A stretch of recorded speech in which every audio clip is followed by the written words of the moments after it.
तो साथियों last week काफ़ी सारे आईपीओ आए हुए थे और उनमें से 2 आईपीओ अलॉट हुए थे।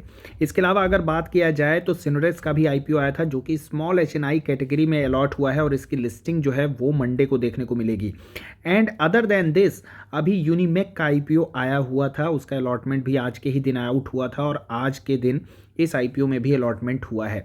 ये वीडियो मैं यहाँ पे ऐसे कोई अपनी तारीफ करने के लिए नहीं बना रहा हूं, बल्कि इसके पीछे की कुछ और सच्चाई है जिसके बारे में मैं आप लोगों को अवगत कराना चाहता हूं। मेनली काफ़ी सारे आईपीओज लग भी इसलिए जाते हैं क्योंकि बहुत सारे आईपीओ जो हैं रिजेक्ट हो जाते हैं, चाहे वो बजाज हाउसिंग फाइनेंस का हो या फिर वारी एनर्जी। ऑल दो जानकारी के लिए मैं बता दूं कि ये दोनों आईपीओ भी मुझे अलॉट हुए थे और इसको मैंने शॉर्ट्स में भी दिखाया है। बजाज हाउसिंग फाइनेंस को तो मैंने प्री आईपीओ में ही 150 रुपये में सारी की सारी क्वांटिटी सेल कर दी थी और वारी एनर्जी को जो है थोड़ा होल्ड करने के बाद सेम डे पर ही मैंने इस स्टॉक में भी एग्जिट किया था।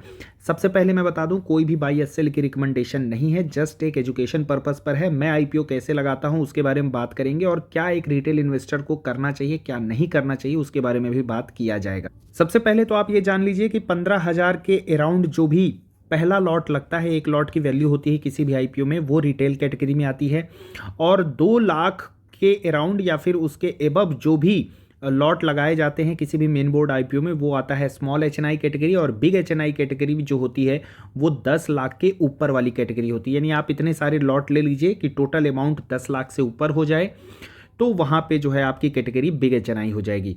अब सबसे पहले बात कर लेते हैं कि इतने सारे आईपीओ रिजेक्ट क्यों होते हैं। काफ़ी सारे आईपीओ के रिजेक्शन का सबसे मेन कारण है कि यहाँ पर जब भी लोग रिटेल एप्लीकेशन लगाते हैं डेफिनेटली आईपीओ ओवर सब्सक्राइब तो हो ही जा रहा है, अंडर सब्सक्राइब कोई भी नहीं होता। तो एक कट ऑफ प्राइस का एक टिक मार्क होता है, आपको देखने को मिलेगा। आपको प्राइसिंग नहीं डालना है, 2 बैंड रहते हैं जनरली किसी भी आईपीओ में और बहुत सारे रिटेल इन्वेस्टर क्या करते हैं कि उस बैंड के प्राइस को डालने की कोशिश करते हैं। तो आप अगर प्राइस वो डाल भी रहे हैं तो हायर प्राइस जो है उस बैंड में डालिए। कुछ लोग जो है बीच का प्राइस डाल देते हैं, कुछ लोग लोअर प्राइस डालते हैं और सबसे बेटर होता है कि एक कट ऑफ वाला टिक मार्क होता है, आप उसको टिक कर देंगे तो अपने आप वो हायर प्राइस ले लेगा और आपको उस एप्लीकेशन को सबमिट कर देना है, मैंडेट अपने आप आ जाएगा। दूसरा रीज़न होता है आईपीओ के कैंसिल होने का मैंडेट। कुछ लोगों को मैंडेट आता ही नहीं है। ये 5-6 आईपीओ आने वाले थे और इसीलिए मैंने प्लानिंग कर ली थी कि सारे के सारे आईपीओ को मैं सेकंड डे पर ही अप्लाई करूंगा और यूजुअली मैं यही करता हूं, सेकंड डे पर ही मैं आईपीओ की एप्लीकेशन डाल देता हूं ताकि वो मैंडेट वाला लफड़ा न रहे और नियरली मैं 10 से 12 के राउंड पर ही आईपीओ की एप्लीकेशन को सबमिट करता हूं। तो ये 2 रीज़न थे जिसकी वजह से आईपीओ की काफ़ी सारी एप्लीकेशन रिजेक्ट हुई हैं क्योंकि मैंडेट सही टाइम पर आया नहीं। लास्ट में अप्लाई किया, मैंडेट आते आते 5 बजने के बाद मैंडेट आया तो उसका कोई मतलब नहीं होता और यहाँ पे कट ऑफ प्राइस। इसके अलावा एक अब हम बात कर लेते हैं सब्सक्रिप्शन डाटा की।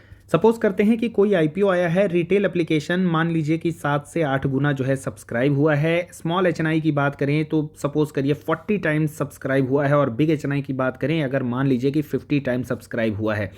जनरली जो है तो आपको देखने में ये लगेगा कि रिटेल कैटेगरी में अपॉर्चुनिटी काफ़ी ज़्यादा है और स्मॉल एचएनआई में आपको अपॉर्चुनिटी थोड़ी पुअर देखने को मिलेगी और बिग एचएनआई में अपॉर्चुनिटी सबसे ख़राब देखने को मिलेगी। एक्चुअल में रियलिटी ये नहीं है। बिग एचएनआई में अगर आप देखोगे तो अपॉर्चुनिटी सबसे ज़्यादा है। ऐसा मैं इसलिए बोल रहा हूँ क्योंकि 2 लाख के ऊपर सपोज करिए कि 10 लाख के ऊपर यहाँ पे बिग एचएनआई में कोई भी अलॉटमेंट के लिए अप्लाई करता है तो 2 लाख से ऊपर 2 इंटू अगर 10 को आप डिवाइड करेंगे 2 से तो ये आता है 5 और 5 को अगर आप इसके टोटल नंबर ऑफ सब्सक्रिप्शन के टाइम से डिवाइड करेंगे तो ये आता है 10। यानी हर 10 में से 1 लोगों को जो है बिग एचएनआई में लॉट मिलने ही मिलने हैं, जबकि स्मॉल एचएनआई में ऐसा नहीं होता। स्मॉल एचएनआई में 2 लाख के ऊपर का अमाउंट लगाना होता है और अगर 10 लाख से नीचे है तो वो स्मॉल एचएनआई की कैटेगरी में जाएगा और उसमें सीधा सा फिगर यही दिखेगा कि 40 में से 1 लोगों को यहाँ पे लॉट मिलने की पॉसिबिलिटी है। तो अब आप यहाँ पे देख लो 10 में से 1 की पॉसिबिलिटी यहाँ पे है और यहाँ पे 40 में से 1 की पॉसिबिलिटी है और रिटेल में 7 में से 1 लोगों को मिलने की पॉसिबिलिटी है। मैं अपनी पर्सनल की बात करूं तो मेरे पास इतने पैसे होते नहीं कि मैं बिग एचएनआई में लगाऊं, तो इसीलिए मैं हमेशा रिटेल कैटेगरी में लगाता हूं।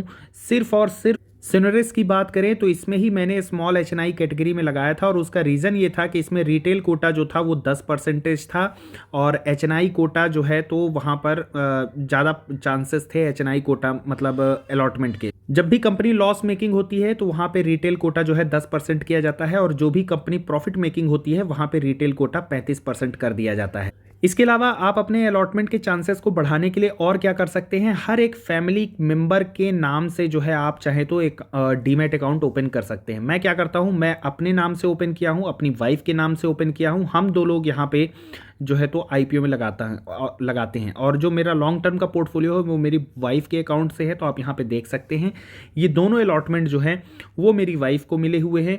इनफैक्ट ये स्मॉल एचएनआई वाला भी मेरे वाइफ के ही डीमैट अकाउंट में आया है, और मुझे कोई सा भी आईपीओ नहीं मिला था मेरे डीमैट अकाउंट में उन 6 में से, और ये एक पहला यूनिमेक जो है वो मेरे अकाउंट से मुझे डीमैट यहाँ पे ये आईपीओ जो है मेरे डीमैट अकाउंट पे आया है।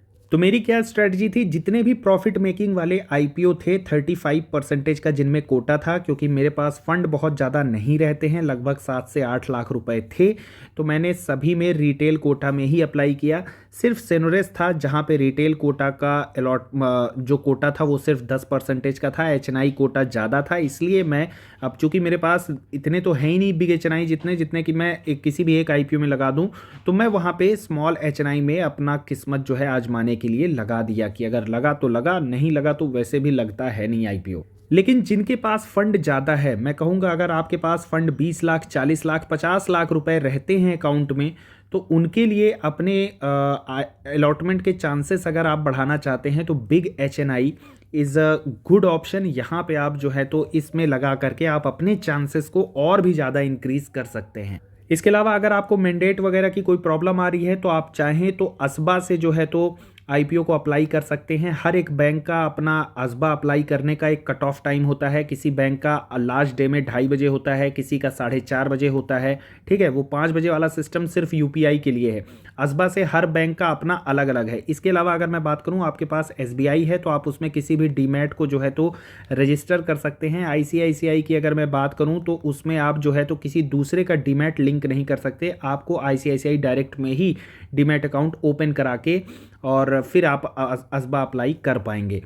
मैंने अपने एसबीआई में जो है तो असबा ले रखा है, हालांकि मैंने अभी तक असबा से कोई भी जो है तो आईपीओ अप्लाई नहीं किया है। मैं सेकेंड डे ही अप्लाई कर देता हूं, क्योंकि मैंडेट का ज़्यादा लफड़ा नहीं रहता। सेकेंड डे बहुत ज़्यादा भीड़ भी नहीं रहती है, काफ़ी टाइम रहता है, मैंडेट आ जाते हैं। तो अगर आप असबा से अप्लाई कर रहे हैं तो आपको ध्यान देना होगा कि कट ऑफ टाइम क्या है जिस बैंक से आप अप्लाई कर रहे हैं। लास्ट डे हर एक बैंक का कट ऑफ टाइम अलग अलग रहता है।